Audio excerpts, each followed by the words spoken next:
It allows me to think about spaces filled with other people's discarded memories. You know, that's what attracts me to finding objects at the street, making assemblages, filling a room.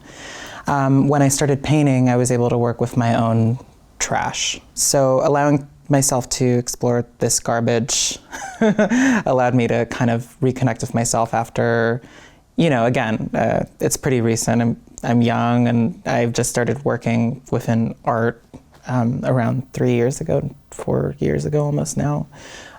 So it allowed me to return to my own center of my things, which is how I started off working within art. So maybe a little bit of trying to analyze myself. I was influenced by painters around me. I had good friends in New York that were and are excellent painters that I really looked up to. People like Geneva Ellis, Cheyenne Julian. I would see their paintings, go to their openings, and I was really interested in the medium. But it's also the one medium that when I did one full year of art classes at the end of my undergraduate at Columbia, it was the one class that I almost failed, and I couldn't even do the color chart correctly, like where an assignment was you had to kind of fill in about 400 different color blocks and like make them in oil. And I ended up turning in a bit of an assemblage collage for that final because I just couldn't get it right. And I was just too distracted to do something like that.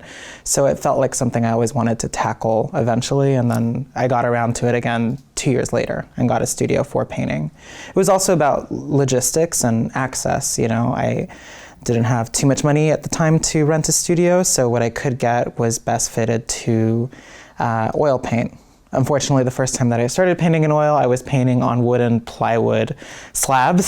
So actually, with that small space, I was actually hauling around these meter by meter pieces of plywood that would warp. So I guess I made it a bit harder on myself. Then I moved on stretch canvas because it became more of a sculptural object that way, still maintained its objectness like wood would, but it would save me a lot of space in the small studios I was able to get at the time. Yeah.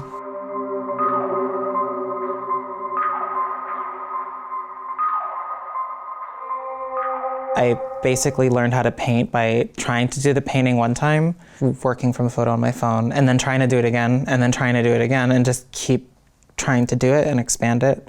Eventually, I learned that by working on first a stretched canvas, so like a ready-made canvas, painting on that, then unstretching it by getting all the staples out of the back and expanding it, then I would expand the image. And that led me to play with distortion, which I was interested in, so that I wouldn't be just like photo to painting, like copy pasting, basically. And I've managed to keep doing that by always choosing a landscape photo on my phone and then doing it as a portrait and doing portraits as landscapes and doing things in square that are actually this long, and it makes me have to, in real time, crop the photo, but actually fit everything in, but just kind of distort it. So it allows for some of these almost landscape type images to come out of me painting flesh, which is a real project. You know, building up this flesh to look and feel as real as possible. And then I also find that when I get to zoom in, I get to make something a bit abstract by just honing in on one part of a body. I used to do little nails on the side of the canvas that would hold the iPhone so that I could zoom in, so that I wouldn't always have to be like on my phone.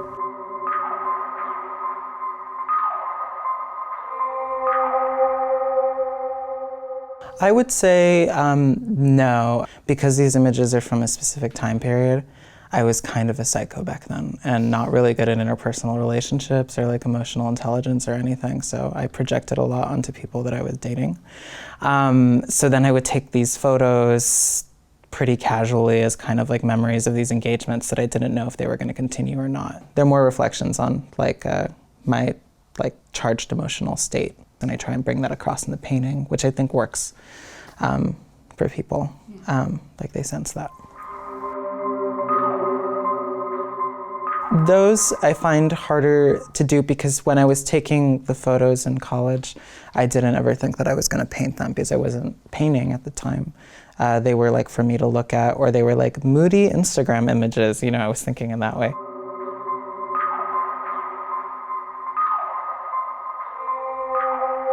That's a hard question for me just because I was a very bad student of art history, but if I have to say my influences, I like music videos.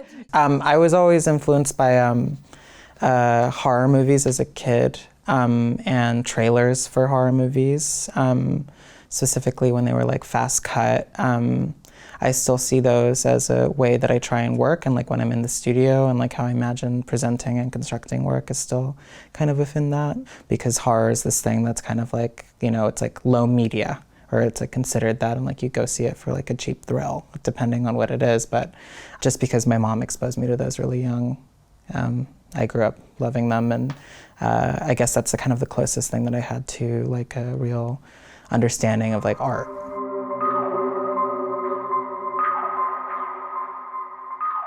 It's violent, yeah. I really loved working on wood panel just because that's the first thing I worked on. And I never liked stretch canvas, how like when you press too hard on the brush and like really acted on the canvas, it would kind of like cause an indent.